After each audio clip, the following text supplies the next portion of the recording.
Berlin'i benimle gezerken Almanların yaşam kültürünü de yakından tanımak ister misiniz?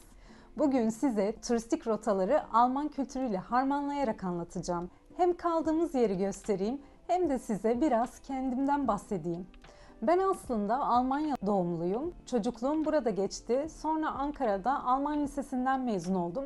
Yani Alman kültürü küçüklüğümden beri hayatımın içinde. Üniversite eğitimini İstanbul'da tamamladıktan sonra yüksek lisansımı yine Almanya'da yaptım. Bölümümün dili de %100 Almancaydı. Aslında akademide kalmayı, doktora yapmayı düşünüyordum ama yüksek lisansım o kadar zor geçti ki bitince soluğu Türkiye'de aldım. Sonra pazarlama kariyeri, yüksek lisans yeniden, evlilik, Londra, Bakü derken buraları kanalı izleyenler biliyor zaten. Kültür, sanat ve yaşam ağırlıklı içerikler paylaşıyorum. Instagram'da da beni takip ederseniz gidip gezdiğim yerlerden detaylı paylaşımları da bulabilirsiniz. Ben Kuzey ve Batı Almanya'yı iyi gezdim ama Berlin'e ilk defa geliyorum. YouTube'daki videolarda herkes Brandenburg Kapısı'nı, Berlin Duvarı'nı, Checkpoint Charlie'yi, East Side Galeri'yi uzun uzun anlatmış zaten. Elbette biz de gezeceğiz, göreceğiz ama ben aynı şeyleri tekrar etmek yerine Alman kültürü hakkında da biraz konuşmak istiyorum. Bu şehir sadece tarihiyle değil, yaşam biçimiyle de bambaşka bir deneyim sunuyor. Hazırsanız Berlin'de Alman kültürünün izlerini birlikte keşfetmeye çıkalım.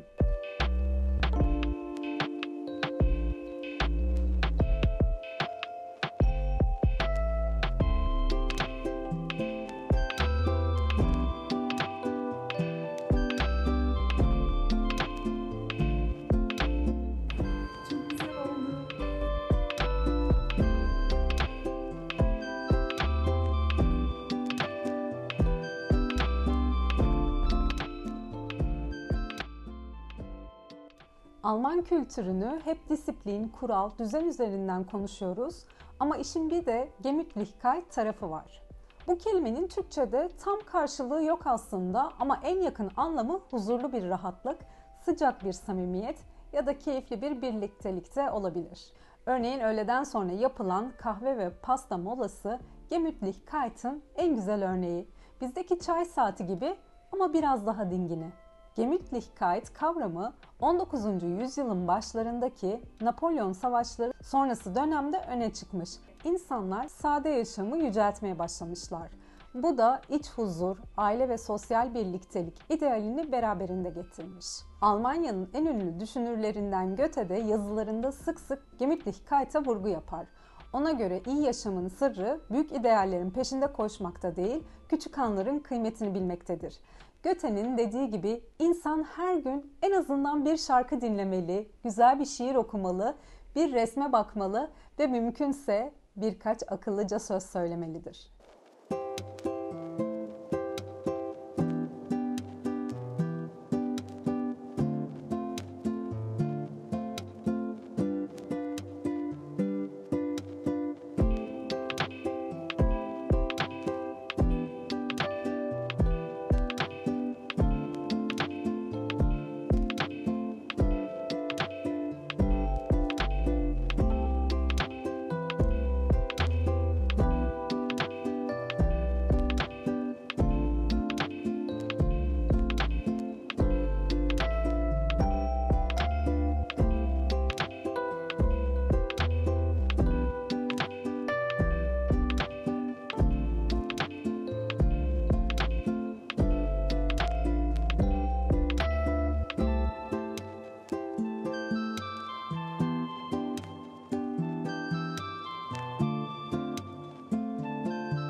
Alman kültürünün belki de en bilinen kavramı Ordnung.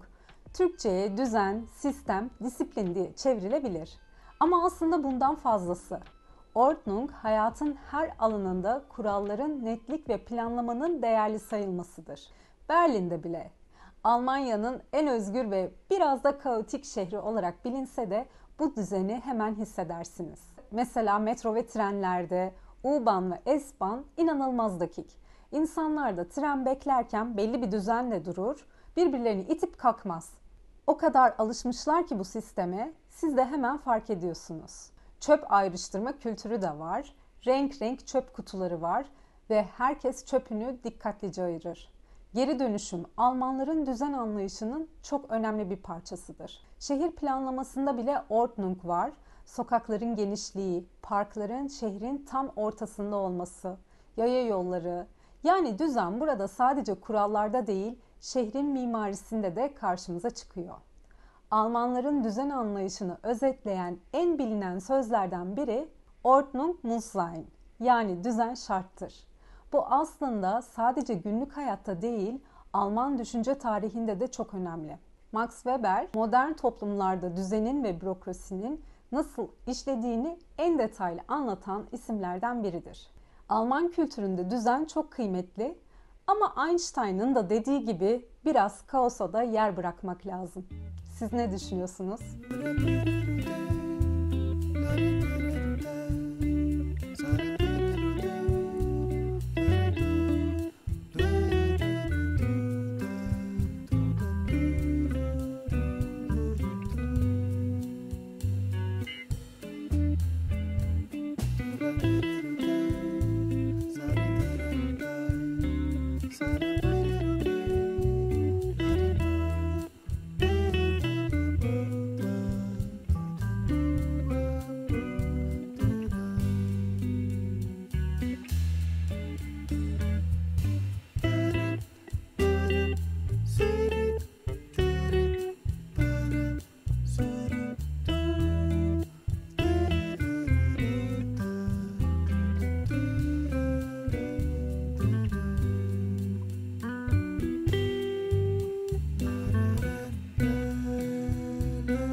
Alman kültüründe çok önemli bir kavram var. Hafıza kültürü. Bu, geçmişte yaşanan acıları unutmayıp hatırlamak ve onlardan ders çıkarmak anlamına geliyor. Özellikle 20. yüzyılda yaşanan savaşlar, Nazi dönemi, Doğu-Batı bölünmesi Alman toplumunda derin izler bıraktı. Bugün Berlin'i gezerken göreceğiniz birçok anıt, müze ve meydan aslında bu hafıza kültürünün bir parçası. Berlin'de hafıza kültürünü en net görebileceğiniz yerlerden birkaçını göstermek istiyorum. İlk durağımız Holocaust anıtı. Binlerce beton bloktan oluşan devasa bir alan. Burada yürürken sessizlik, kaybolmuşluk ve ağırlık hissi insanın üstüne çöküyor. Tasarımı zaten tam da bu duyguyu yaşatmak için yapılmış. Bir diğer önemli nokta ise Bebelplatz. 1933'te Nazi öğrencileri burada 20.000 kitabı ateşe vermiş. Bugün aynı meydanda yere baktığınızda camın altında boş kitap raflarını görebiliyorsunuz. Etkileyici bir anıt. Tabii ki Berlin duvarı kalıntıları da hafıza kültürünün bir parçası. East Side Galeri'deki grafitilerde hatırlatma alanı. Hepsi Doğu-Batı ayrımını unutturmamak için korunmuş. Almanlar buna geçmişle yüzleşme diyor. Amaç unutmamak, tekrar etmemek. İşte bu yüzden Berlin'de bu anıtlar ve semboller tam şehrin ortasında herkesin görebileceği yerlerde. Geçmişten kaçmıyorlar, tam tersine onunla yüzleşiyorlar. Bence Almanlardan örnek alınabilecek bir şey varsa kesinlikle bu hafıza kültürü olmalı. Bizde genelde yaşanan acılar, siyasi krizler ya da toplumsal olaylar çok çabuk unutulur. Sanki üstü kapatılınca geçmişte geride kalır gibi davranırız. Oysa unutmamak, aynı acıları tekrar yaşamamak demek. Kimse kızmasın ama bence toplum olarak en çok eksikliğini hissettiğimiz şeylerden biri bu kültür. Alman kültürünü anlamak için sadece felsefeye değil, tasarıma da bakmak gerekiyor ve bu noktada en çok öne çıkan hareket Bauhaus. Bauhaus 1919'da Birinci Dünya Savaşı sonrasında Weimar'da Walter Gropius tarafından kuruldu. O dönem Avrupa savaştan çıkmış, şehirler yıkılmış, hayat yeniden kuruluyordu. Bauhaus tam da bu ihtiyaçtan doğdu. Güzel olan aynı zamanda işlevsel olmalı. Tasarım sadece elitlere değil, halka da hizmet etmeli. Walter Gropius'un mottosu çok netti. Biçim işlevi takip eder. Başka bir deyişle tasarım süs için değil, yaşamı kolaylaştırmak içindir. Bu felsefe kısa sürede dünyaya yayıldı. Modern mimaride sade çizgiler, cam ve çelik kullanımı Bauhaus'tan geldi. Günlük yaşamda kullandığımız minimalist mobilyaların kökeni Bauhaus atölyelerine dayanıyor. Grafik tasarımda kullandığımız fontlardan şehir planlamasına kadar birçok şey bu akımdan etkilendi. Bugün IKEA mobilyalarının sadeliğinde, Apple ürünlerinin minimal tasarımında, hatta modern kentlerin çizgilerinde Bauhaus'un izlerini görürsünüz. Berlin bu akımın merkezlerinden biri oldu. Potsdamer Platz'taki modern binalarda Bauhaus'un ruhunu hissedebilirsiniz. Bauhaus aslında Alman kültürünün diğer değerleriyle de bağlantılı. Gemütlichkeit gibi huzur ve insan odaklılık, Ordnung gibi düzen ve işlevsellik. Bu ikisini buluşturarak tasarımı hem estetik hem de pratik hale getirdi. Bauhaus sanatçılarından Paul Klee bir keresinde şöyle demiş: "Sanat görünür olanı tekrar etmez, görünür kılar." İşte Bauhaus'un yaptığı da buydu. Tasarımı hayatın her alanına katıp gündelik hayatta görünür ve işlevsel hale getirmek. Bence Berlin'i özel kılan şey tüm bu değerlerin bir arada olması. Bu yüzden buraya sadece gezmek için değil, düşünmek ve hissetmek için de gelmek lazım. Umarım bu yolculuk size Berlin'e dair farklı bir bakış açısı kazandırmıştır. İçeriklerimi nasıl buluyorsunuz? Yorumlarınızı bırakmayı ve beğen butonuna basmayı unutmayın. Bir sonraki videoda yeniden görüşmek üzere.